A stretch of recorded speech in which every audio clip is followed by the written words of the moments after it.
Dear student, मैं doctor R S Yadav आपसे मुखातिब हूँ। आज हम जिस टॉपिक पर बात करेंगे वह मानव भूगोल के क्रम में है, जो कि सेकेंड ईयर के स्टूडेंट और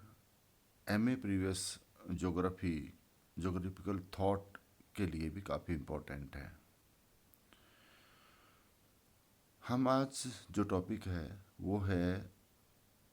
उत्तर मध्यकालीन भूगोल, पुनर्जागरण काल। हम पिछले कई लेक्चर में क्रम से बात कर रहे हैं मानव भूगोल के विकास की, डेवलपमेंट एंड हिस्ट्री। प्राचीन काल के जो भौगोलिक ज्ञान था उसे हमने प्राचीन भूगोलवेत्ताओं के योगदान के रूप में अध्ययन किया, जो कि 600 बीसी से 300 ईस्वी तक के जो काल था उसे प्राचीन कालीन भौगोलिक योगदान कहा गया। उसके बाद में जो कंट्रीब्यूशन है या योगदान है वह मध्यकाल का आता है। यह मध्यकाल 300 से लेकर के 1200 ईस्वी के लगभग तक का काल है, जिसमें अंधकार युग भी रहा है, the dark age of geography, और साथ ही अरब भूगोलवेत्ताओं का योगदान भी इसमें प्रमुख रहा है। इसी योगदान के जो मध्यकालीन भूगोल का जो योगदान है, इसी के क्रम में हम बात कर रहे हैं। मध्यकालीन योगदान को हमने दो भागों में बांटा है। पहला था पूर्व मध्यकालीन योगदान, जिसमें अरब भूगोलवेत्ताओं का योगदान था, और उत्तर मध्यकालीन भूगोलवेत्ताओं का योगदान, या जिसे हम पुनर्जागरण काल के रूप में भी जानते हैं, इसे हम कहते हैं कि लेट मेडिवल ज्योग्राफी और रेनेसांस पीरियड। यह काल नियर अबाउट लगभग 1250 से 1700 ईस्वी तक के पीरियड को पुनर्जागरण काल में सम्मिलित किया गया है। अब इस काल को पुनर्जागरण काल कहा गया है चूँकि हमने पूर्व लेक्चर में इस पर डिस्कस किया था कि जो रोम साम्राज्य का पतन का जो कारण था वो ये था कि भौगोलिक ज्ञान पर बाइबल के ज्ञानों या ईसाई धर्म या मिशनरीज का प्रभाव अत्यधिक बढ़ गया था, जिस कारण से वहाँ पर भौगोलिक ज्ञान प्रारंभ नहीं हुआ या अवरुद्ध हो गया, या हम ये कह सकते हैं कि उस भौगोलिक ज्ञान पर एक पर्दा छा गया। अब जो रेनेसांस पीरियड है, या जिसे हम पुनर्जागरण काल कहते हैं, ये यहाँ पर इसलिए उस वक्त की स्थिति और ज्ञान को देखते हुए ये आवश्यक था कि क्योंकि यूरोप के जो देश थे, जो रोमन जिसे हम खासकर कि मेडिटेरियन सी के आसपास वाला जो एरिया कहते हैं, जिसमें रोमन भूगोलवेत्ता और यूनानी भूगोलवेत्ताओं का केंद्र रहा है, वहाँ पर पॉपुलेशन कंसंट्रेटेड थी, जनसंख्या का दबाव भी था। अब चूंकि अंधकार युग के बाद का पीरियड था, तो उपनिवेश काल के रूप में शुरुआत होनी वहाँ शुरू हुई थी। यहाँ चूंकि पूर्व में जो मतलब यूरोपीय जो देश थे, उनका जो व्यापार होता था वह स्थल मार्ग से होता था। अब स्थल मार्ग जो मैं आपको बाद में अपने लेक्चर में बताऊंगा किस कारण से अवरोध हुआ था, क्योंकि जो स्थल मार्ग के अंदर जो टर्की का एरिया था वहाँ पर उस्मानियों का कब्जा हो गया था। तो हम अपने लेक्चर को, जो आज का हम जो लेक्चर मैं आपको जो प्रस्तुत करने जा रहा हूँ, उसे हम जो जो उनका प्रारंभिक योगदान था उसे हम कुछ पॉइंट्स के रूप में प्रस्तुत करूंगा मैं आपके सम्मुख। और उनमें जो है, फर्स्ट तो हम यही मानते हैं कि उत्तर मध्यकालीन का अर्थ क्या है। दूसरा हमारा पॉइंट आता है कि पुनर्जागरण काल क्या है। फिर जो सेकंड जो हम जिस पर डिस्कस करेंगे वो है कि उपरोक्त काल जो कि पुनर्जागरण काल है उसका भौगोलिक क्षेत्र क्या था, और इस काल में भौगोलिक योगदान क्या हुआ, इस पर हम चर्चा करेंगे। डियर स्टूडेंट, मैंने मेरे पूर्व के लेक्चर में भी आपसे डिस्कस किया है कि भौगोलिक योगदान या जो हम थॉट या मानव भूगोल के बारे में हम जब डिस्कस करते हैं तो ये एक्चुअल में जैसा कि आप इतिहास में पढ़ते हैं ये वैसा ही एक विषय है, लेकिन अगर आप इसको क्रमबद्ध रूप से अध्ययन करेंगे बुक्स के अंदर या जो भी हमारा लिटरेचर है या मैं आपको जो लेक्चर देता हूँ इसे आप ध्यान से सुने और मेरे पूर्व के लेक्चर को भी सुने, तो ये एक बहुत ही रोचक विषय है, रोचकपूर्ण है। हम ये देखते हैं कि किस प्रकार से, मतलब हिस्ट्री भी नहीं पढ़ रहे हैं, पढ़ तो ज्योग्राफी रहे हैं, लेकिन हिस्ट्री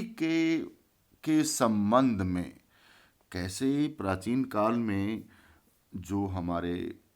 भूगोलवेत्ता थे उन्होंने किन परिस्थितियों में कार्य किया, इस संबंध में आज हम बात कर रहे हैं।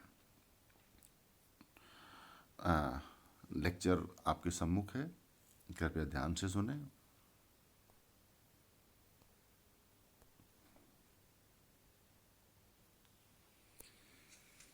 मानव भूगोल में 1250 से 1700 ईस्वी तक के काल को उत्तर मध्यकालीन भूगोल या जिसे हम पुनर्जागरण काल भी कहते हैं, जिसे हम लेट मिडीवल ज्योग्राफी और रेनेसांस पीरियड के नाम से भी जानते हैं। यह काल, जैसा कि मैंने आपको पूर्व में बताया, मध्यकालीन भूगोलवेत्ताओं के योगदान के दो पार्ट हैं। पहला पार्ट है पूर्व मध्यकालीन भूगोल जो कि 3री शताब्दी से 12वीं शताब्दी तक रहा, जिसमें अंधकार युग भी रहा और अरब भूगोलवेत्ताओं का योगदान प्रमुख रहा। अब इसके बाद वाले भाग को हम उत्तर मध्यकालीन भूगोल कहते हैं, जो कि 1250 से 1700 ईस्वी तक के जो पीरियड है उसे हम उत्तर मध्यकालीन भूगोलवेत्ताओं का योगदान या मानव भूगोल के विकास का काल कहते हैं। यह काल अंधकार युग व वर्तमान कालीन भौगोलिक ज्ञान के मध्य के काल को कहा जाता है, यानी वर्तमान भूगोलवेत्ताओं के योगदान से पूर्व का काल और अंधकार युग या अरब भूगोलवेत्ताओं के योगदान के बीच के पीरियड को हम उत्तर मध्यकालीन भूगोल के रूप जानते हैं।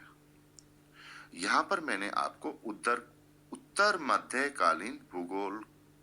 क्या है उसे समझाने का प्रयास किया है। अब यहाँ पर आपके एक जिज्ञासा जरूर उत्पन्न हुई होगी कि पुनर्जागरण काल या रेनेसांस पीरियड क्या है। एक्चुअली जो रेनोजोन्स या पुनर्जागरण का जो शाब्दिक अर्थ है वह है फिर से जागना या होश में आना या ज्ञान का अनुसरण करना, या हम ये भी कह सकते हैं भूगोल की दृष्टि से, क्योंकि अंधकार युग के बाद जैसा कि उससे पर्दा हटा अंधविश्वासों से, तो अंधविश्वासों से बाहर निकलना, या 14वीं सदी के बाद और वर्तमान भूगोल का जो पीरियड शुरू होता है उसके बीच में यूरोप में जो सांस्कृतिक व धार्मिक प्रगति,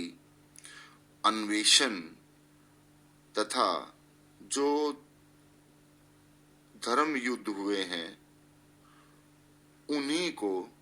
पुनर्जागरण काल कहा जाता है।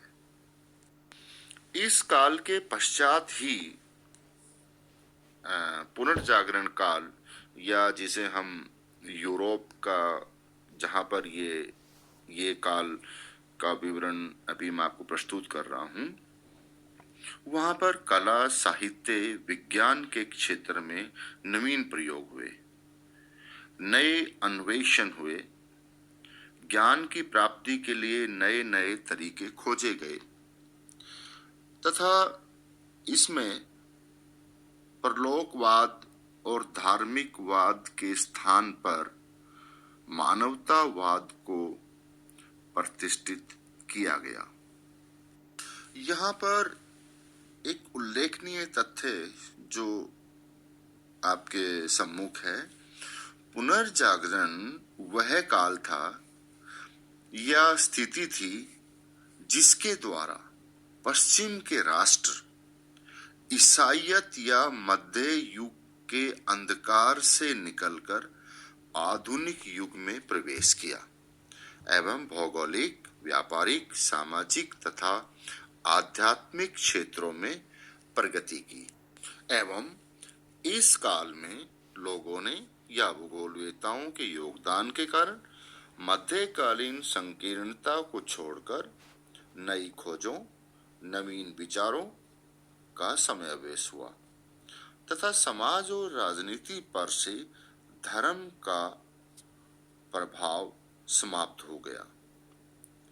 यहाँ पर इसे हम यह भी कह सकते हैं कि रोम और यूनान की प्राचीन सभ्यता व संस्कृति का पुनरुद्धार कर नवीन ज्ञान व चेतना को जन्म दिया। अब जो हम नेक्स्ट पॉइंट है, या आपके भी दिमाग में एक चीज जरूर घूम रही होगी कि जिस लेक्चर पे आज हम बात कर रहे हैं उसका भौगोलिक क्षेत्र क्या है। डियर स्टूडेंट, जैसा कि आप अगर संसार के मानचित्र को ध्यान से देखें तो जो यूनान और रोम का जो क्षेत्र है जहां भौगोलिक ज्ञान की शुरुआत ईसा से 600